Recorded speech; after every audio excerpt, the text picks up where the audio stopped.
Welcome to Let's Talk About It with your boy DJ Reality and your homegirl Keish Keish. What But up, how you though? doing today? How I'm your day good. going? I'm good. What up, though? Cool, cool. What's going on in the D? Is it cold? It's cold today. It's starting to snow. Okay, We shit. had Shit, it some. was We snowing. had. Shit, it was snowing when I was there, man. Like I was walking my dog. I got this little whack ass video where I was walking there. It was the what was that? I forgot the date on it. Don't matter. But the day I was getting ready to leave to head back to Atlanta, like I had to walk her and I was like, hey, just go run out and do what you gotta do, and I catch up with you later. So, but we could jump right into it. What you got? What topics you want to talk about? I got a few things, but I'll leave it to you to jump in. If you ain't got none, then we'll just jump into some of the stuff I already got written down. So, Um, I want to start with the Lions. with the Lions, okay, let's The go. Lions is like the big new crave. Everybody, the energy in Detroit, them winning, just the mindset. It's like football is the one place where race, age, education, none of that shit matters. Mm-hmm. That's No, like that's when everybody is in harmony for their team. and it's like we've been waiting. It's like I mean, it's been some time, in between. You had Megatron, Stafford, you had Barry, you had some whack ass QBs from the '90s. It just we can never piece it together, and I feel like it's finally now getting to the point where it's like, okay, we're Yeah, good and we're better. Like we're not just an 8-18. Is or we have the potential to go to the Super Bowl. yeah. Which would be crazy. I mean, you'd be down in the where is it at New Orleans? Be New down in Orleans. New Orleans with buffs and and Coogis or You whatever. listen now, the way them room prices looking, it won't look like Houston. It won't look like Indy, and it won't look like New Orleans last year. Room rates is a 2,000 or better for a decent hotel. Like I was looking online, a Super 8 is like 900 a night. No fucking way. If you don't That got family or somebody you can stay with, mm-hmm. yeah, don't waste your or spend all your taxes trying to go to Super Bowl. Don't do Shoot. it. The game is last I looked, and it's been a while because I was considering going to the Super Bowl maybe around like 2019 and 2018. And I just remember the tickets being between 10 and 12,000. Oh, I got a Damn. plug on tickets. One of my Oh, friends from college, he played in the NFL, so they get him like NFLPA set aside tickets for like alumni players.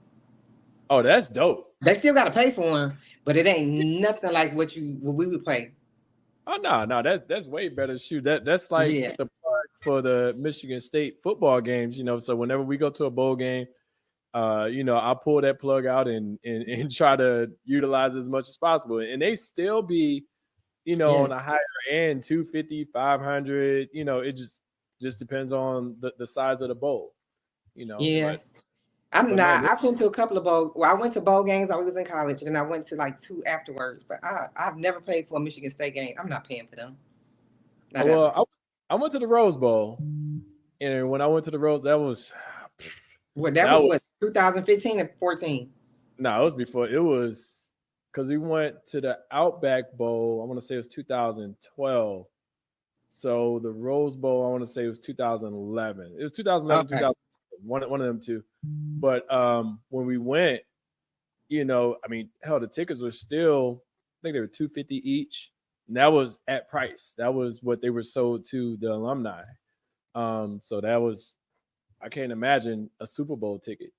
I That'd think they used to charge them 500. I think they might have went up to 750, but that's still like they got good seats though. oh, shit. God It's something damn. like that. It's not expensive. I mean, it's we phrase that it's not as what we would pay like. I mean, it's I definitely look, I feel like this. I'll go up to probably about 2 or 3 on a Super Bowl ticket. And then it after depends. that, If the Lions go, then yeah. yeah. I mean, it's just one of them like you got to take advantage of it right now because it's not to say that we'll be on the downside. I think we're still on the up and up as far as Yeah. but at the same time, teams don't go to the Super Bowls that often. You look at the last year team, well, Kansas City. Kansas City, I consider Pittsburgh, and the Patriots were familiar faces all the time. But now they on the down. But they had a good run. All of them had a good run. Solid coaches, solid, solid receivers. That's all it takes. And even with and a good defense, you got to have a good defense. You got to be able to stop the offense. You got to stop the run. You got to stop. Detroit is just well rounded right now on both sides of the ball. In the running game is ridiculous. That's what literally opens up the rest of the field. So it's if they go to the Super Bowl, it's gonna be an interesting sight down in New Orleans. I hope that it's possible. Like I said, it's a 5.5 hour, 6 hour drive for me. I would consider it. But you should like the flights already on Delta are pretty much already sold out. So I'm like, I'm gonna have to fly into another city and drive because I'm not giving. Spirit want like $900 something for a flight. I'm not giving Spirit $900 for no flight. Never. Spirit. But yes. 900? God damn. Yes. So no.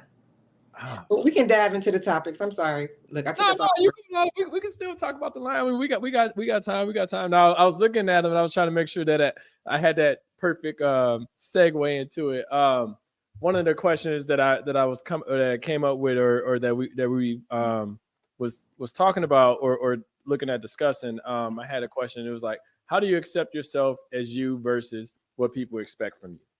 And I asked that question like I remember my boy always called me out on this. He was like, man, it was around like 2003, 2004 where you just said, fuck it, fuck what everybody talking about. You doing what you want to do. Like I just literally had to just stop listening to other people and just kind of do the things that I wanted to do. Because what I was noticing is that when I was waiting on people, like, okay, I want to do this. Can you help me with this? And blah, blah, blah. Where like no one was, not to say everyone wasn't coming through, but they didn't understand the sense of urgency. Whenever I'm asking somebody for something, like that's because I've exhausted all my options or understanding of how to get there.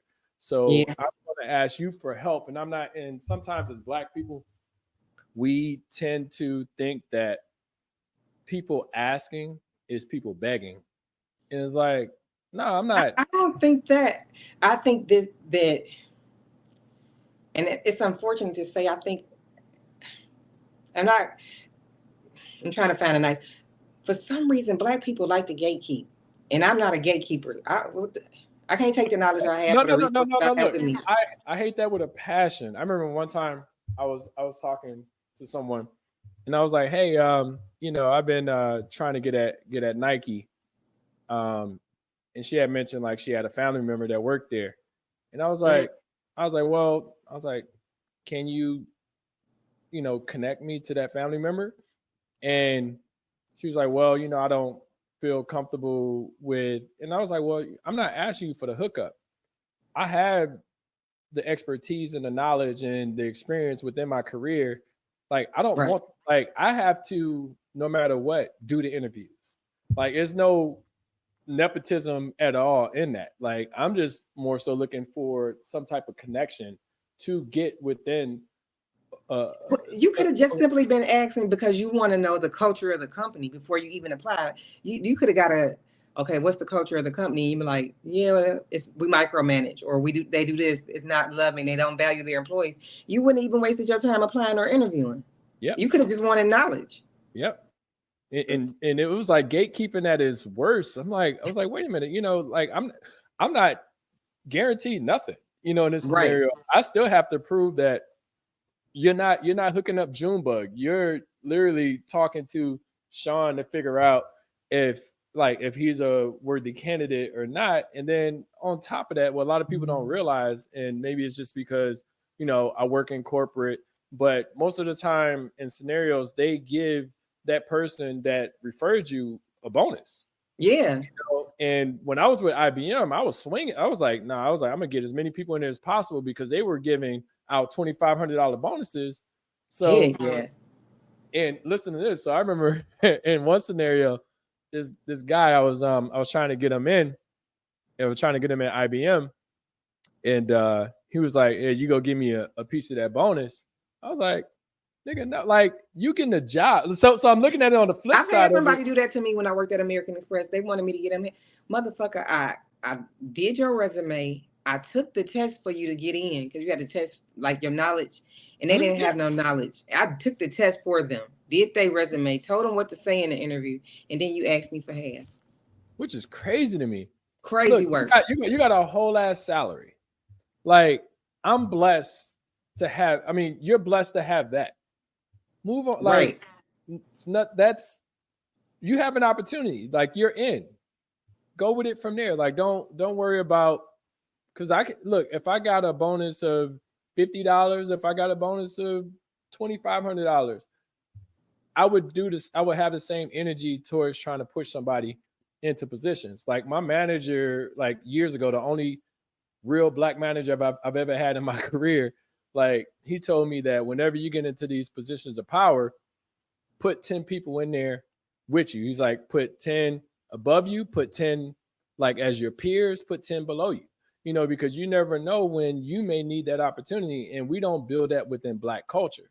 Like we just don't go back and pull the next person up. We look at it as we're holding on to our opportunity. That person may affect me somehow. Like, nah, like a career is a career. You are totally independent.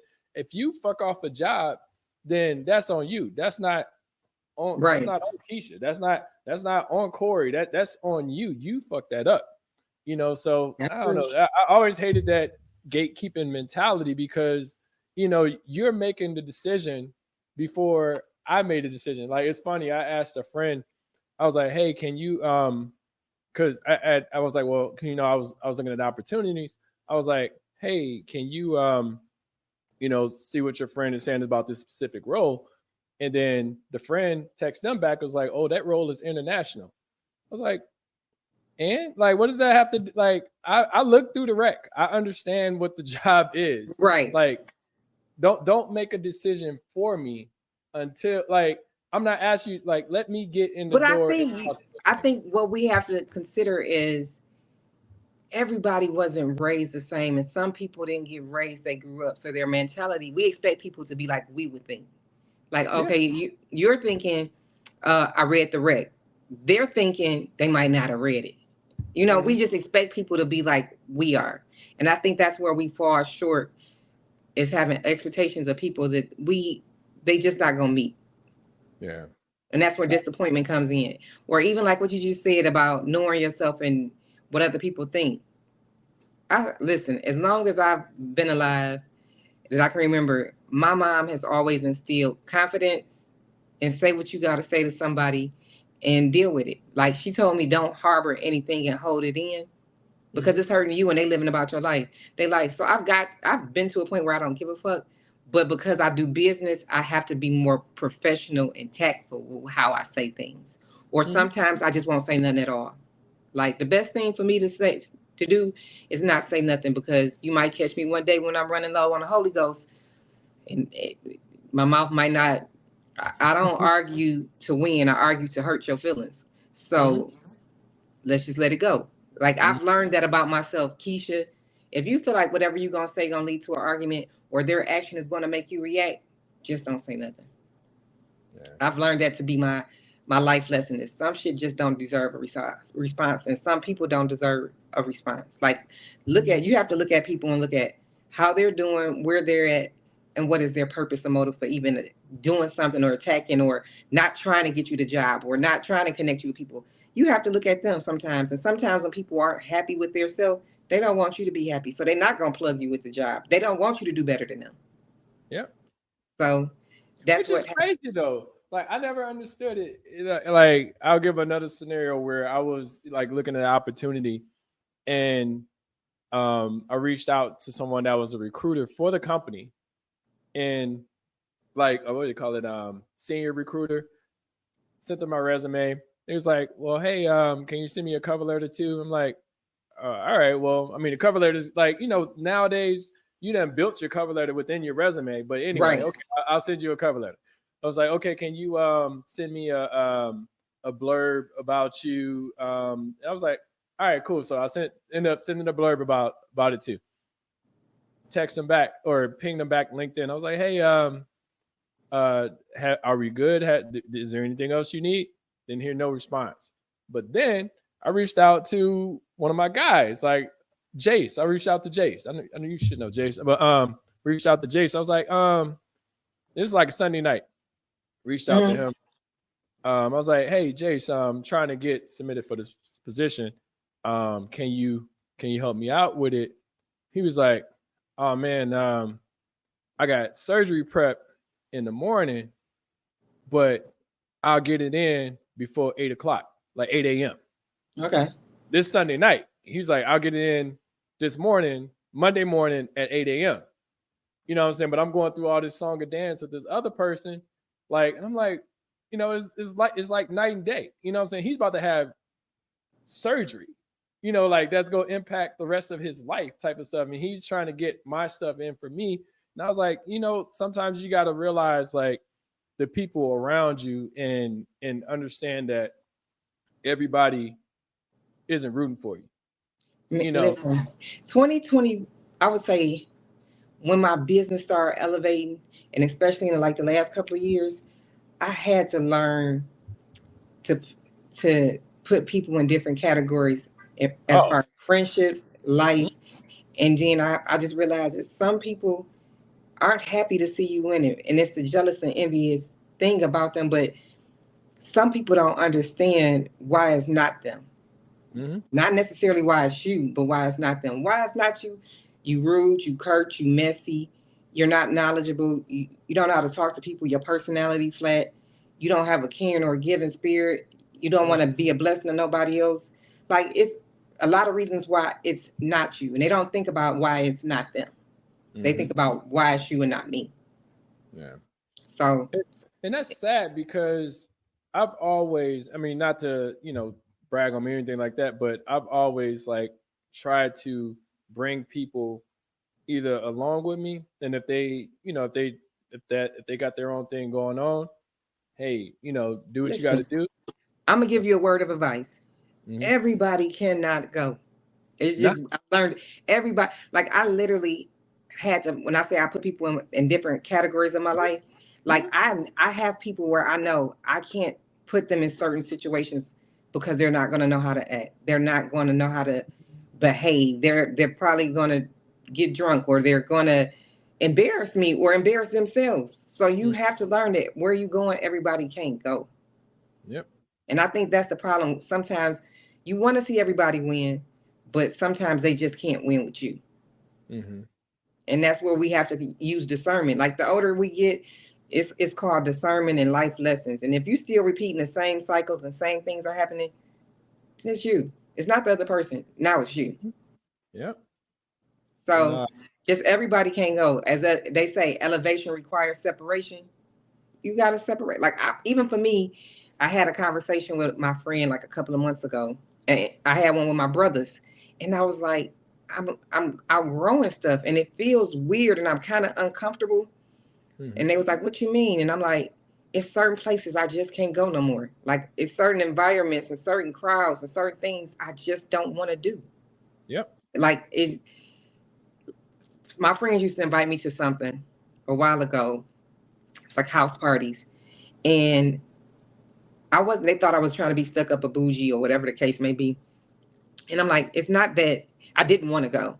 I said, but I always have to think about, if something happens to me there, the first thing most people are going to say, or even my mom or my daughter, is, what the fuck was she doing there in the first place? Like, what was you doing there? Why was you even in this type of environment? Mm-hmm. And it's really it was making me uncomfortable, and I felt weird because I felt like I was outgrowing my friends. But it had to growth, something, again, requires separation. Growth is not that those people couldn't come. We just in different chapters of our life. Yep. And look, just what it is. Look, I'm huge on that as far as like, you can be a part of the journey, or you can be a part of the journey earlier. You got off and I kept going. A lot of people don't understand that, and you don't want to like leave people behind, but at the same time, you have to, like you said, you have to elevate. You have to figure out your next step to growing, and it could be exhausting. Sometimes you can, like, I used to have issues with, I try to be consistent with talking to my mom. You know what I'm saying? I love her to death, but sometimes I'm like, okay, I can't be negative every day. You know what I'm saying? Like, and you try to work out these things, and like I said, I talk to her every 2 or 3 days now, but not every day no more. Just Oh my because. God. I would die without talking to my mama every day. Like her phone was lost over the weekend. Well, she broke her phone, and Mm-hmm. she could only text me from her iPad, and I literally felt like something. I told my brother, I said, I miss mama. Like I'm used to her calling me, or me calling her every day, us talking and texting 1,000 times a day, and I'm like, I felt like something was missing. Like I didn't realize. Sometimes when she called, I'm like, oh my gosh, she calling again. Oh my gosh, she calling again. She called me. She pocket dialing me. She calling me. But then when it wasn't there for me to miss, or Uh-huh. I'm so used to it, it was like, I miss my mama. I ain't talked to my mama in 2 or 3 days. All I can do is text her on the iPad. And I felt a void. Like I was so happy my mama got her phone back on Monday. I don't think I ever been so happy. Look at it like this. So my mom, I went home when I was back there. Um, so I went through, I tried to clean out as much stuff as possible because she has an issue with collecting things. She doesn't like the word hoarding, but that's the word that I'm going to tag on it. Um, she calls me and said, and this is why I try to be protective of my energy. She calls me and tells me, she's like, "Hey, what did you do with my medicine?" And I was like, I didn't move your medicine. What are you talking about? Like, well, you just throwing away my stuff, and you probably threw it away. You want looking through my stuff, blah blah blah blah. I was like, Ma, I looked through everything. Only thing I threw away literally was things that you had extra of, or things that weren't no good anymore. I wasn't keeping any old mail or anything like that. I threw away those types of things. Uh-huh. She was like, well, no, you threw away my stuff. I was like, all right, Ma, I'll talk to you later. Love you. Get off the phone with it.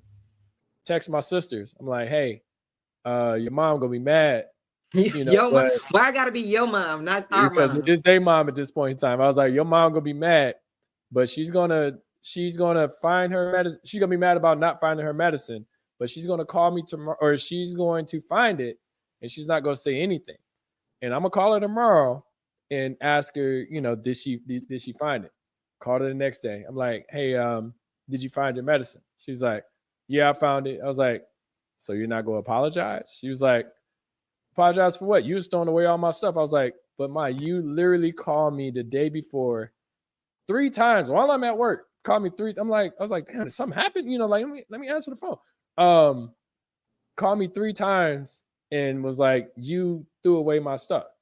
I was like, Ma, I didn't throw away your stuff. But I was like, but you're not gonna apologize? She's like, apologize for what? You was throwing away my other stuff. I was like, you threw away all my forks. I was like, Ma, like you had over 30 or 40 forks in there. Like, what the, you don't need this shit in here. Like, you got, like, who are you feeding? Like, if anybody even comes to your house, for one, you're gonna have plastic. You're not gonna be sitting there washing dishes all day and you don't like people in your house anyway. Anyway, so Like me.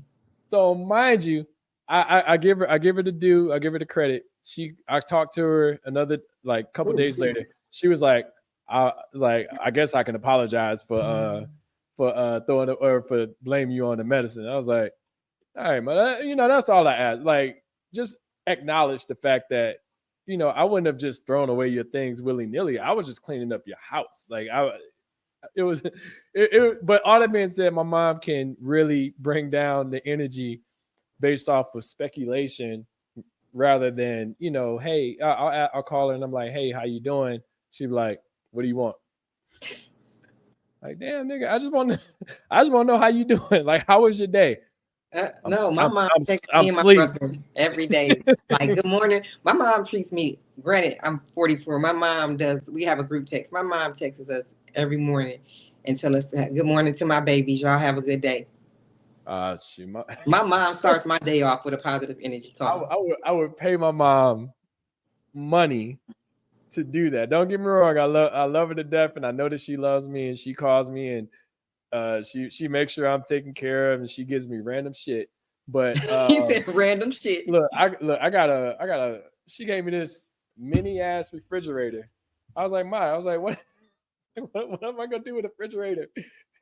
I was like, I'm just gonna put a pack of strawberries in this bitch. Like, what the? Like that's literally all you can do is put a crate of strawberries in there. But anyway, she buys random shit and just sends it It to was me. a thought that counts. She was watching QVC. Let her be great.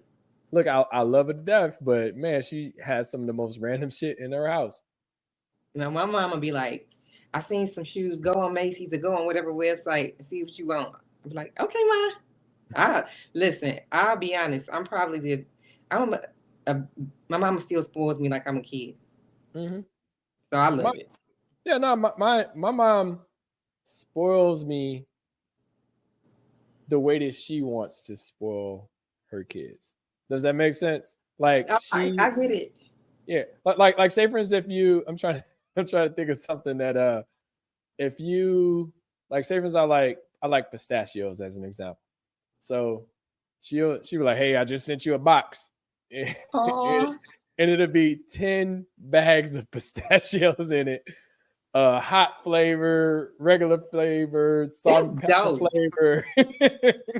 Like, wow, there's too many goddamn No, pistachios. it's not. It's the thought. She wants you to have a variation. Now let her be great.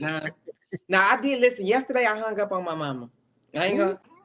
li- mm, So I told her, I said, um, me and my brother want to take you. Me and Kevin want to take you out of town for your birthday next year. She's turning 66.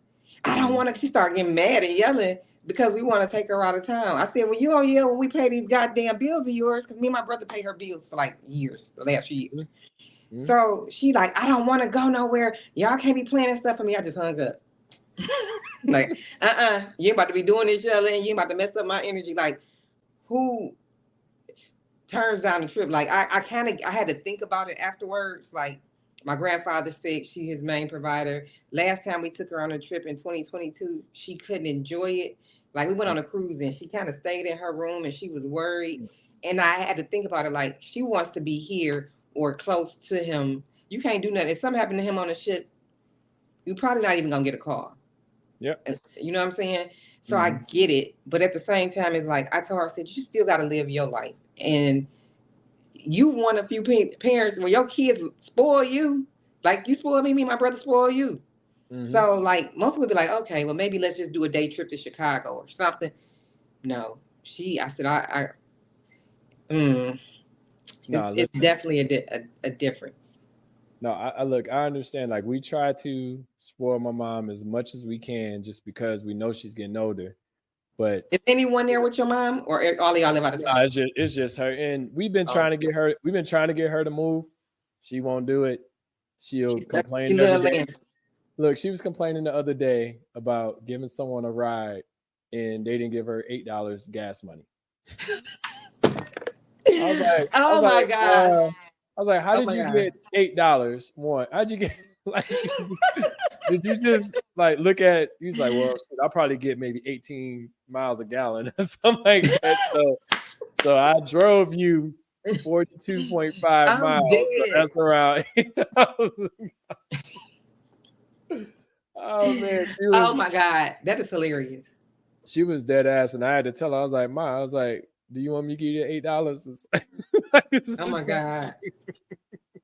What was the next question? I'm sorry. Look, we got all off topic. No, you cool. No, so we talking about this stuff. So it was good. Well, one of the topics that's in there, we could pivot to that was um family values now versus like family values years before. Like, how has the families changed considering time? Because I know one thing for me, I've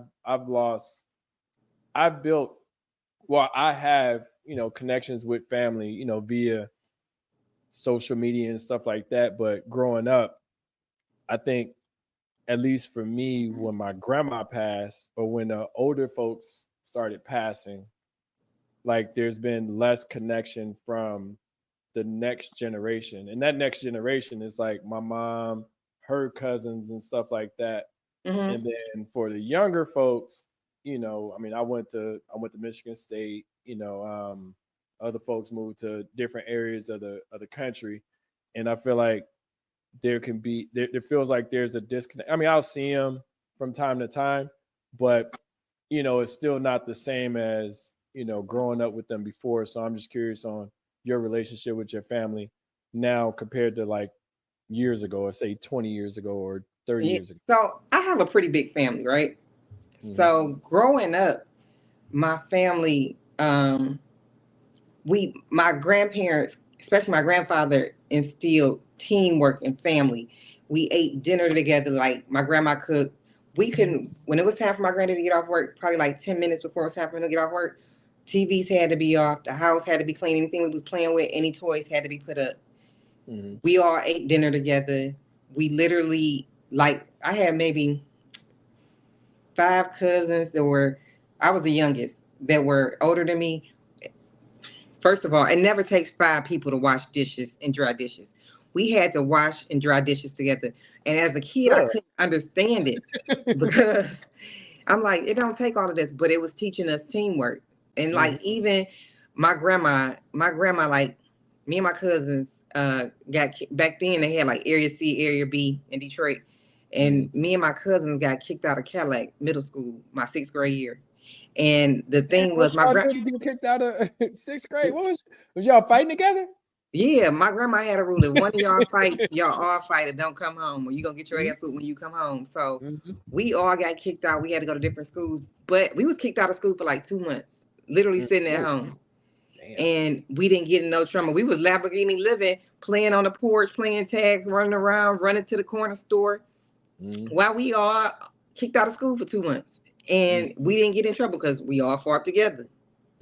So, up until like my family has always been like kind of at it sometimes, but not really. We really grew up as like we all went to church together. We all like we ate together. We celebrated holidays together. My grandfather gave all of us money for like Christmas, and we all went over his house to get their money. We always spent time and did things together. And then my grandma died. The crazy part about when my grandma died in '95. So my grandmother had 2 other siblings, 2 brothers. She had a total of like 11. But it was crazy because my grandmother's oldest brother, he was literally at home using the bathroom. Dad had a heart attack on a Monday. So my grandmother's other brother came down from Flint for the funeral on Friday. 5 days later, he's driving back to Flint, had a heart attack while he was driving, had a car accident and died. So this is all in 1 week. My grandmother at the time was in the hospital, and she was the oldest sister. And we didn't want to tell her because she's already in the hospital. 2 days later, my one uncle died on Friday. My grandma died on Sunday. So 3 in less than a week, pretty much, right? And it was like a real hard time for my family. And I think we all took it so hard. But the thing that was amazing about it is my grandfather stepped up and took on that role as grandma and grandfather. Like my grandma died, my granddaddy retired. He was the one took us to school. Like, so I had a bunch of cousins at Michigan State before I even got there. Most of my family, except for my brother, all went to Michigan State. So my grandfather was the one that helped us move in, picked us up on the weekend to come home, holidays, the summer break. He was the one that drove us, and then he had a thing that McDonald's off of exit 110 in Okemos. Every time he took us back to school, we all went to Burger King. I mean, not Burger King, McDonald's together. That was like our thing. My granddaddy picks everybody up from school. He, like the other kids is younger because we have a pretty big family. We're like 4 generations in. So even at 80, what's my granddaddy, like 86, my granddaddy was watching my daughter. So he stepped into that role. He still was a manly provider because my grandmother didn't work. She just took care of home. So then he took on that role as the provider, the bus driver, fixing your car. And he did those things before my grandma passed, but he just took on a more caring role once my grandmother passed. But he really stepped up. Like, my grandfather wasn't one for words. Like, he didn't tell us he loved us, but his actions said he did. Like, anybody in my family can call and be like, my car broke down. I need to get a new car. My lights cut off. My gas cut off. I'm about to get evicted. My granddad, either you can move in or he gonna pay the bill. My cousin was like in prison for like 14 years. He came home, and before they come home, they have to be probation to somebody. Yeah. My granddaddy had to be like 82 at the time. And my cousin, per se, is a violent criminal. And my granddaddy's like let him move in with him and get parole to his house. But at the same time, it was a great thing for my cousin because it made him take care of my granddaddy, made him a little more responsible, and it brought out a nicer side of him being with my granddaddy. Mm-hmm. So most people at 80 something years old ain't taking in a wild ass grandkid. You know what I'm saying? Mm-hmm. But back in 2019, my grandfather was diagnosed with Alzheimer's. I'm sorry. No, you're fine. So my grandfather had went missing, and like my whole family came over, and like they had put like an Amber Alert out for him. So like our family was kind of going through it then, but and we would still like our family would hang out, do holidays together. But once my grandfather got sick, it was like the detriment to our family values because as big as our family was, we started off with a schedule to watch my grandfather, and people just fell by the wayside from just being selfish. Like my grandfather, three of my cousins, he adopted them and took care of them and raised them, and like he's always helped everybody out. Let my cousins move in, their husbands, my uncles, they whoever. And to see how some people, when they can't benefit from you and you can't do nothing for them no more because you sick, people forget about you. And even for me, I don't fuck with most of my family outside of like my mama, my brother, my kid, and like a couple of my cousins. I have anger towards them. More so because I feel like they selfish. And my thing is like, me and my brother both are busy, like with work, and then we both have businesses, and then I speak a lot. And if I can commit myself, and literally before my granddaddy got sick, I went out of town at least once a month. My whole lifestyle has changed, and me giving up a Saturday to go over there for a few hours and watch him for the last 3-4 years has been an adjustment. And I'm like, people don't sacrifice, or they just so selfish, like, oh, I got to continue with my life. I got this going on. But he sacrificed so much for us, and people just forget that. How he stepped up, and he always looked out from a mental, physical, financial. My granddaddy has been it. And like I hold a lot of anger and resentment like towards some of my family. Like I don't go to family functions. I don't fuck with them people. You heard me say them people. But like my family, like me, my mama, my brothers, and my baby, we do stuff together. We still have those same family values, but I lost a lot of respect for people in my family when my granddaddy got sick. You know, So it's hard because it's like you mentioned that when you're trying to, like, you can do your own thing, you know what I'm saying, but what got you there? And it's like right, you're saying your grandfather was a catalyst of your whole, like, not, I want to say your whole, I mean, I can't speak for your family, but you're saying pretty much for your whole my whole family. family, yeah. And to not have that, you know, I mean, not giving back is crazy to me, you know. Like I'm not gonna say my family, one of my family members, my grandfather, this is when he first started getting Alzheimer's. My mom and my uncle came over his house, and he like the other day my family member was in the basement banging on something, and he was like, he's making a bunch of noise. My mom and my uncle go in the basement. My family member done broke into my grandfather's safe. I mean, just how people will do you, or all of a sudden, like when you can't get money out of them, or you can't, he kind of sick, and you like, granddaddy, can I get? He ain't in his right mind. That's and you don't, he ain't handling his own affairs at this point. You know what I'm saying? But it just shows you how people are. Like, and our transparent. I mean, this is a just transparent moment. Like, we had cameras in my granddaddy house, and one time, one of my family members, she was watching him, and my mom just so happened to wake up in the middle of the night and look at the cameras, right?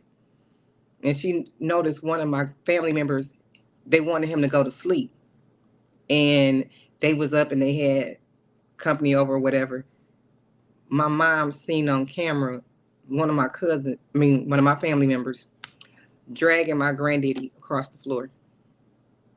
Trying to do Like what? What? like dragging him to his room out of a chair, out of the living room into his bedroom. Like and that's why I go back to I just don't fuck with them people. I'll say some of them I ain't even fucking speaking to. Like one of my cousins, she can get dog walk. Just being honest, but because she disrespected my mom, she has so much to say but doing so little. But you just see how people, when they can't benefit from you and they not getting that money out of you, they'll switch up. And this is literally the man that you need to go to the doctor. Like before my granddaddy went missing, 3 weeks before that, I had to have some stuff done on my eye where they dilated my pupils.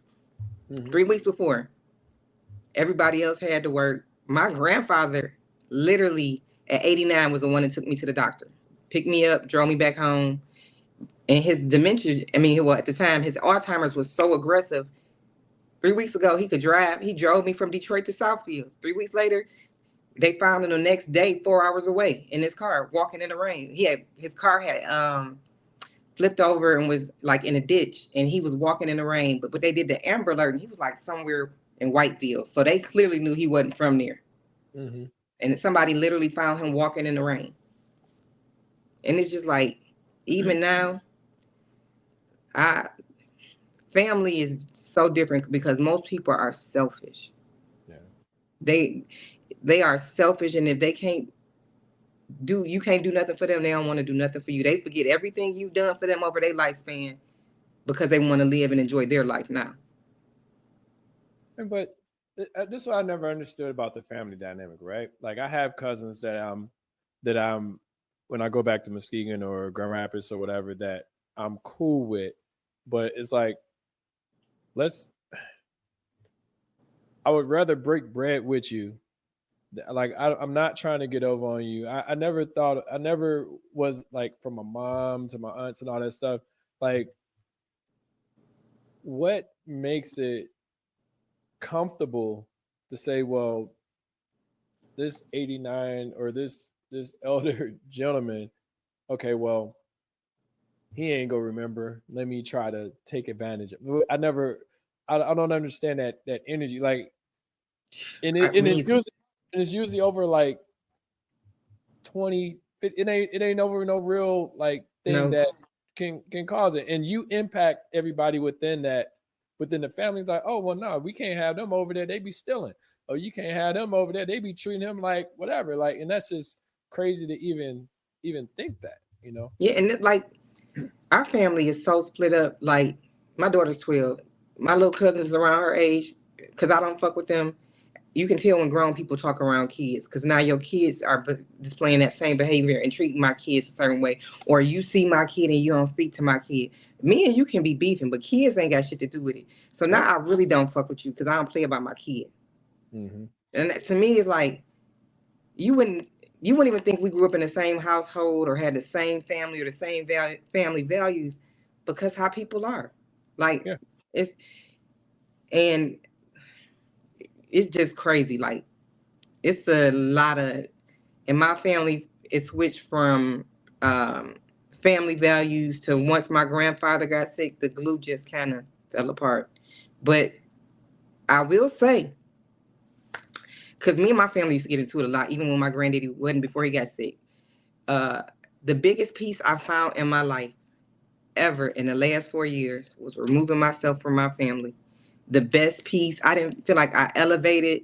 I didn't grow until I got that negative energy from my family out of my life. Like, I have people be like, y'all ain't gonna reconcile. No, I like the peace I have in my life right now. Like, if we ain't at my granddaddy house, and sometimes we don't even speak there, I'm not trauma bonding with nobody just because somebody died. I don't fuck with you in life. I'm not fucking with you in death. I don't fuck with you before such and such died. I'm not gonna fuck with you when they die. Like, I've made it known. Some of my family members, if I die before my mama and my brother, they are not welcome at my funeral. Please don't do it. Look at it like this, though. I mean, it's like this goes to what we alluded to before. You live one life. You don't need like if you're going to be negative or you're not going to help me grow, help my family grow, help my daughter grow, help my mom grow, family in general, then why do I need you around? Yeah, peace is You are priceless. literally like I don't, I don't get me wrong. I have people that have been associates that were on the lines of friends, and they switch. Like you said, there's people in boxes, and it's like, okay, I can trust you to this point. I can trust you to this point, and that's literally setting boundaries for yourself and understanding that no, that person I don't rock with to a certain extent, or that person I can't travel with, or that person Right. that person can't I cut that got some person of can't them. come to, look, that person can't come to my house, or that person like, and that's just Man, very it's some important. people. I had to learn this, and this is so funny you said this because I'm planning my birthday trip, right? Mm-hmm, So a few years ago, I went on a birthday trip when I turned 35, mm-hmm. and I went out of town with somebody, and they only took $500, and we was gone for like 6 days. I ain't How? never going on no motherfucking trip with you. What the fuck we gonna do with $500? How? Look, wait, and that's What the include fuck we gonna do with $500? I how was y'all so go, when I say I was doing like y'all how y'all activities and gonna doing eat? stuff. How y'all go Uber? How y'all go? And the crazy part was I had got a free room at the Grand Malaya in Puerto Rico. They didn't even have to pay for the room. I had got the room free through my job when I was working at American Express. They paid for it, so you didn't even have to pay for nothing but your flight. Mm-hmm. Like we You was had to doing, eat it's like, 500. huh? You had to eat. You Yeah, know. I'm like, dog, like, I'm not gonna not enjoy these water sports and doing shit just because you ain't bringing enough money. Sit on the beach and watch me. I'm for real. Like, and I have never been on a trip with her since. I done been out of town probably since 2015, a Mm-hmm, good 60 times. mm-hmm. Not ever. I'm at my 45th birthday, I was planning. Nah, I went. She was definitely not on the invite list. One, she gonna annoy my other friends. They already Uh, say she annoy her. And then I can't be prepared for you not to have enough money. Cause 500, I probably set aside 1,000 a day. Cause if mm-hmm. something happened, I gotta jump on the flight. How you go out of town and only have $500? And we was Let's gone go. for like 5 days, five, six Wait, days. let me ask this question. Did did they run out of money? I can't remember. I think I covered some stuff. I covered the real Oh expenses where no, they have no, have enough. ain't no covering. Like only way is covering like I give a prime example. I don't want to disrupt your trip, but I had a scenario where I went on a cruise with my best friend or one of my best friends, and I was about to board the boat, and I don't know if I lost it the night before. What happened to it? I lost my passport. Couldn't get on the boat. I had to. So the cruise was starting in Miami, and it was going down to the Keys. I had to. This work. It was a good trip, but it was one of the worst. I had to make it work. Um, I had to call my mom, have her. This is when I lived in Ipsy or Ann Arbor. I Uh-huh. had to have her drive from Muskegon to Ann Arbor to get my birth certificate, to fax it to the airport in Miami. Then I had to rent a car to drive from Miami to the Keys, which is like a 6 hour drive. Yeah. So, so then I finally got down there. I had to pay an extra $400 to board the boat there because you can't just board the boat. Like even if I had a ticket and everything, you can't just board the boat down there. So then I had to pay an extra 400 for that. So now I'm like I'm already 1,000 in that I done spent off of just some bullshit. I finally get on the boat, get in there, hanging out with my boy. We rent scooters, fall off the scooter. I Oh pay my for God. insurance. Look, I pay for insurance. The insurance was like it covered the deductible was up to $500. I was like, hey, look, I was like, I got $300. Like that's all I got left. It's like I done spent, I done, like I'm exhausted. I done spent so much money on this trip just for a funky ass 4-day cruise. Man. So I did borrow 100 from him because I didn't have the cash available at the time, and I had to get the dude's cash. And but literally, I had spent like $1,400 on a Oh my cruise God. that A already 4-day paid. cruise. A 4-day cruise. The cruise is paid for, flights paid for. Because I looked at it from the standpoint like this. I was like, well, if I don't get on the boat and I miss this, I missed the boat, then I got to pay to stay in Miami. Which I mean, I'd have figured it out. I'd have stayed in Yeah. Miami. But I'm like, my boy's on the cruise. I put my bag on the cruise. I told him to take my bag on the cruise. So I got to get to the, like, that's how my mind works. I'm like, okay, you'll figure out, just put that on there. We'll figure out the solution later. So I managed to get on the boat, but I spent like $1,400 getting on the Heck boat. no. All Your mama the cashed real out. MVP from driving from Muskegon all the way to Ann Arbor. Yeah, that 2.5 hours, like, but that's why I said, look, I can complain all the time about my mom's, but at the same time, she'll come through for me every single time. Yeah. It ain't never been a time where I was like, my mom couldn't help me. Now she get on my nerves. She get on my nephew nerves, or my oldest nephew nerves. She get on my sister's nerves. She get on everybody's nerves. But the difference is, we like you was talking about the family dynamic. Everybody that they ask her for stuff. You know what I'm saying? Like I don't like I ask my mom for stuff, but I do for her as well. Yeah. And I don't complain about her. And that's the one thing I don't like about people. Like they complain, they're like, "Oh, Aunt Evelyn mean." I was like, but when you need something, They when love us. when your mom over here in prison, or your daddy over here doing drug, like you can go to Aunt Evelyn, and Aunt Evelyn to get you straight. You can stay over here. You can stay in our house for like 2 to 4 weeks. You can like whatever you need. Whenever they needed something from Aunt Evelyn, she was right there. So that's why I don't complain about my mom. I just try to protect the energy, but I love her to death, and I talk to her as much as I can, you know. But it's just that family dynamic. A lot of people don't understand that. Like, nah, you can't pick and choose. Like, you know, who to like. If your mom is good to you, try to be good to her as much as she can, as you can. So, But you know what I learned, and I didn't learn this until I went to Michigan State, because in my mind I thought everybody family was like mine. I thought everybody did Sunday dinner together. And remind you, it was like 20, 30 of us in my grandparents' house. But we mm-hmm, all ate together. We all had to pray together. We mm-hmm, did everything together. So like holidays, we was always together. 4th of July, whatever it was, like up until 4 years ago. mm-hmm, But me and my cousins was talking about it, and it was so weird to us that everybody didn't function like us. We thought everybody functioned and did the family thing. It was big family like us. So it was mm-hmm. like weird. Like, y'all don't do Sunday dinner. Yeah. Y'all don't go to church. Y'all don't do, like, it's crazy. So like even with me now, I just had one kid, but I make sure I take my daughter on at least one trip a year. She damn near gets me for more than one. But I have my kid kind of old at 32. For most people, that's considered old. But I'm trying to create as many memories with her, but instill her some value, confidence, and teach her a lot, because we don't know when my next day might be my day to go see the king. So I try to pour as much as I can into her to make her be in a position where she's got enough on her own, or when she get 18 or however old, I've taught her enough and instilled in her enough. Mm-hmm. And I And think a that's lot just of people not, because people are becoming grandparents at like 32, 33, 35, 36.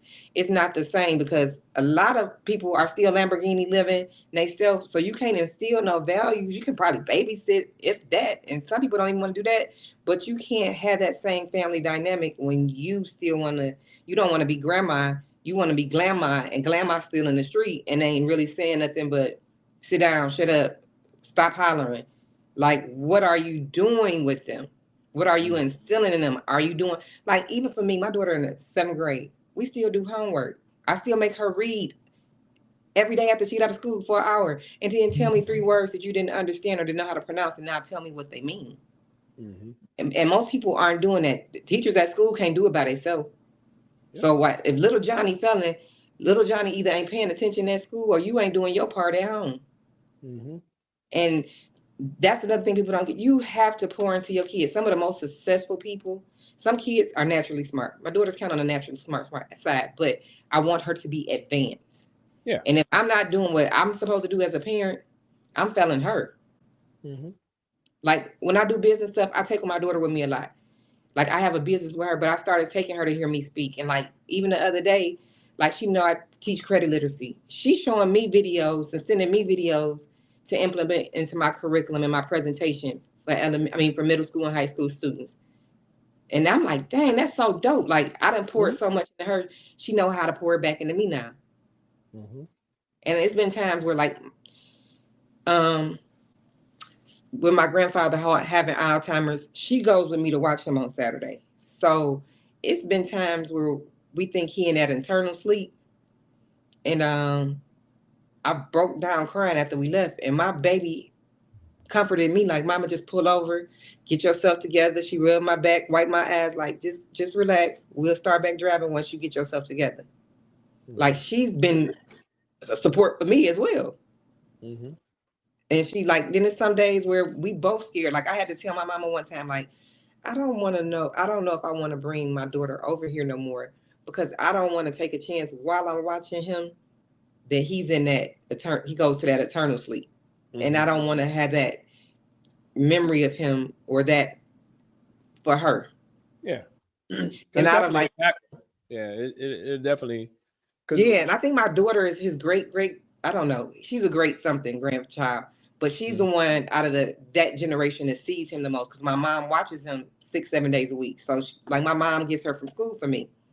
So she's the one that spends the most time with him. Out of like even the grandkids, my daughter probably see him more than anybody. Grandkids, great greats, she sees him the most. And I admire how she even knows how to take care of him, make him laugh, and talk to him. Like I find a lot of my own strength some days from my kid. Mm-hmm. Because it's listen, people don't understand watching somebody with Alzheimer's that you love um, deteriorate in front of you, and every week you don't know if they're gonna be asleep, like just chilling, or if he gonna use the bathroom. One time he tried to hit me with a skillet. It's been a couple of times I thought he was dead. It's just really hard to watch somebody change from a person that I've been knowing my whole life, and 40 years later, he's turning back. He's turning back to a child or to someone else. And that is more stressful, I think, than anything I've experienced. Like I tell people, they be like, asking how I'm doing. I said, some days it's good, some days it's bad, but it's very hard. And I think that's why I be so mad at my cousins because they don't understand. Like, I see this. You come down once a month. You come over once every 2 or 3 months and see him or watch him, and you don't know what it's like. Like I had to even take a break for myself from my mental. It was hard. It's hard. Like just seeing it, like just the change and him Yeah. not knowing it. Yep. No, it's difficult. I mean, my I'm uncle. sorry. No, you're fine. No, my uncle, he went through it, and like a lot of my family is he's gone now, but a lot of my family didn't realize because his wife, my aunt Bertha, she was with him. They were married for 35 years, and he was dealing with Alzheimer's dementia for like 4 or 5 years, and they were like, well, it's it's like that hard relationship that I deal with, with my uncles or aunts and all that stuff, and even my mom, it's like, well, if she wants, it's little things that they'll say. I'm like, well, she's in the house with him every day for 35 years. Like that's his wife. Like take that into account that she's not doing him wrong. She's trying to do the best thing for him. She's with him every day where, she would explain to me scenarios that, she felt endangered, or the police had to be called because he was, he couldn't remember where he was at. You know, um, one time I went home and because I would try to come home and see him because this is when I was in Chicago, so it was a little bit easier for me to get home. And I went home and I was like, "Hey, and Bert, is it okay if I take him out to eat?" And I know old niggas, they like to eat Golden Corral for some reason. I don't know why. Like that's Golden Corral is like they shit, whatever. But so That's funny. look, I take him to Golden Corral and we in there and and he had, I let him, I try to, it's like $15 a person, but it was all buffet, all that shit. But anyway, Yeah, listen, I try old people like unseasoned food that they can listen, just readily get. listen, this nigga, so he goes up there and he had some peas, he had some tomatoes, and it was like some spinach on his plate. I was like, Uncle Child, like, man, I was like, I want to get some more food, man. Like, but he could, like, he wasn't, he's not there. Like, he's just literally reacting on what he knows, and Mm-hmm. and us as black folks, sometimes we feel like we can cure you, and we can't. Man, Like, I'm sitting up there talking to him. I was like, Uncle Charles, you don't remember blah blah blah. He's like, I was sergeant, officer, blah blah blah. And I was like, okay, that's cool, but you know, blah blah blah. And he's like, no, but I was a sergeant. Blah, blah. I was like, okay, cool. All right, well, Uncle Charles, let's just make sure that you got a meal, and it. But to what you're saying, sometimes it's hard to, you know, it was hard for me to see him in that state mm-hmm. versus like, I mean, he was a police officer at the community at the middle school, so and then my cousins, like he was kind of, and he sang in church, type of stuff. And when you start to see someone that is so Vibrant. engaged and vibrant and moving around start to like regress, it's a hard thing to take in. And then on top of that, like they still need you. Yeah. And from a family perspective, you need, like, those are the times to try to be around them more.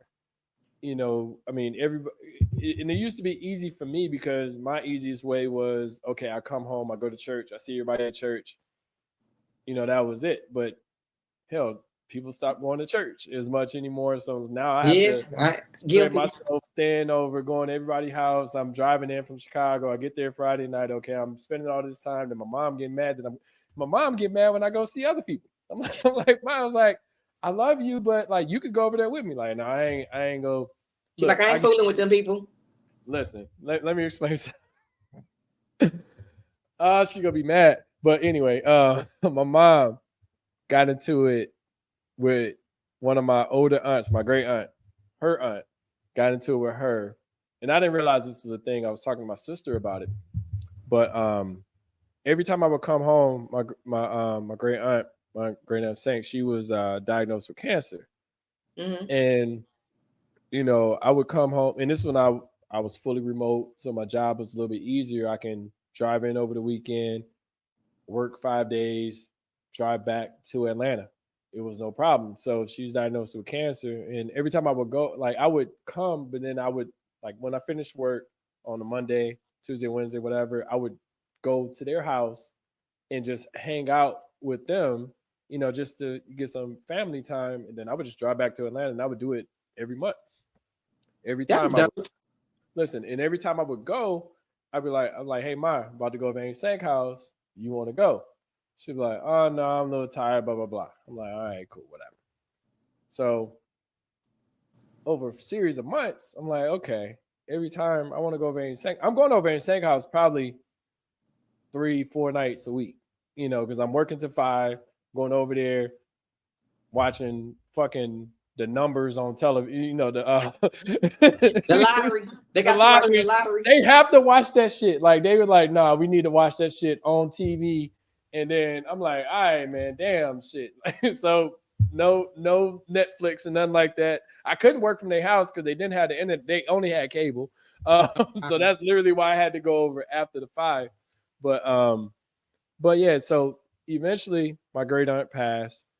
And I was talking to my sister about it one time, and I can't remember if this was before or after she passed, but I was talking to her, and I was like, "Yeah, I'm trying to get Mom to go over." I think it was before, but I was trying to get Mom to go over and Sank house. She was like, "Well, Mom got mad at Aunt Sank because she asked Aunt Sank to make her some greens because she was making some greens for somebody else, and she asked her to make her some greens, and my Aunt Sank said, "I have some in the freezer, and you could take those because I'm making these for so and so."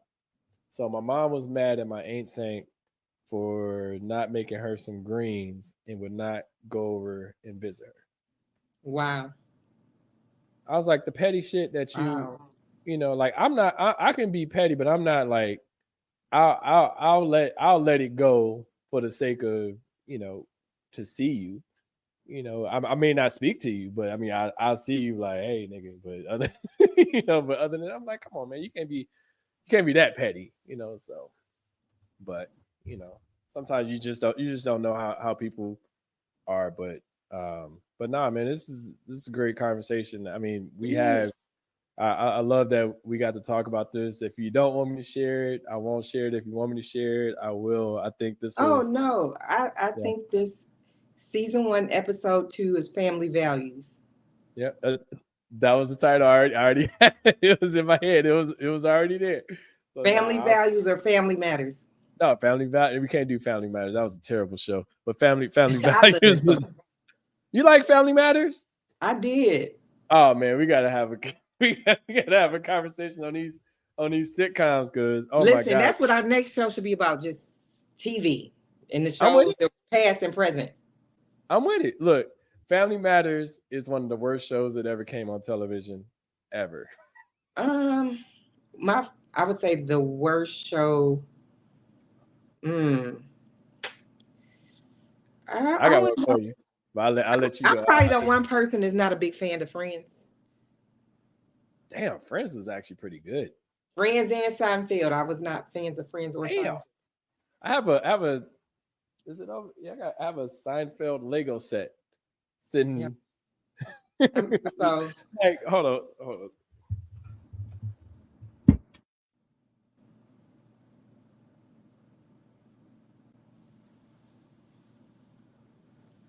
oh my God.